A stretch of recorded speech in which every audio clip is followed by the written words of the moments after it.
Good afternoon, everybody. As you can see, my name is Thomas Steed. My background, just to get into the short and sweet of it, I grew up in Southern California, about 6 hours from here in a place called Lancaster.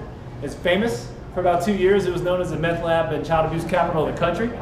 So it's a very famous place. Not really the best place to grow up. My neighborhood wasn't very good. Growing up, I ended up being homeless for a while. Got lucky, joined the military. This was either that or sell drugs. Almost got kicked out of the military at an early age because I was a knucklehead and I talked back and I didn't know anything about leadership like that. Until one great leader stepped into my life. His name was Lieutenant Colonel Peter Little. He grabbed me one day as I was getting ready to get kicked out and he went to the boss and he said, "Hey, I believe in you." He said it to the boss and I heard it and I said, "Oh wait, my actions just aren't a reflection of me. They're a reflection of the people around me and how they impact me." As a logistics officer, I've had the ability to lead upwards of 200 people across 5 continents at any given time. Controlling up $500 million in equipment and supplies, and moving them from Germany, Norway, Luxembourg, all the way down to Africa. So I've had a little bit of experience dealing with different cultures, different backgrounds, different ethnicities, all these different things, but there's one common thread, and that's leadership. The mission is whatever you set out to do the task of the day, okay? But the task is never going to complete itself. It's all about the people that you have with you that actually complete the task. So without the people, nothing ever happens, right? It's rarely about you, if ever.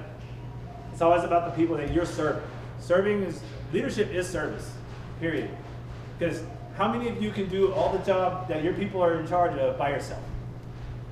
Right? I had this one story, I loved it all the time. When I was a flight commander in Germany, I had 150 airmen. My first day as an officer and serving out there, I line them all up in the thing. I walk in, I look all serious.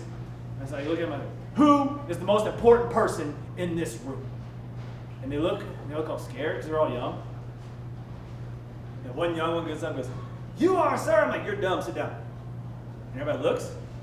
And I said, "Let me re-ask the question. Who is the most important person in this room?" Crickets, nothing but crickets. Then I asked the question. I said, "What happens if I don't show up tomorrow?" They look at me, none of them know what I do. I said, "Well, my chair gets cold, right? Nobody's there sitting there and spinning it the whole day. What happens if you don't show up? Buses don't move, trucks don't drive, airplanes don't fly." Think about it that way, right? If you didn't show up, okay, things still happen. Then that helped them realize who the most important people were in the room. It was them, it wasn't me. Even though I had the most rank in the room, I had the most authority in the room, it didn't mean anything without them. Right? I can't lead an empty room.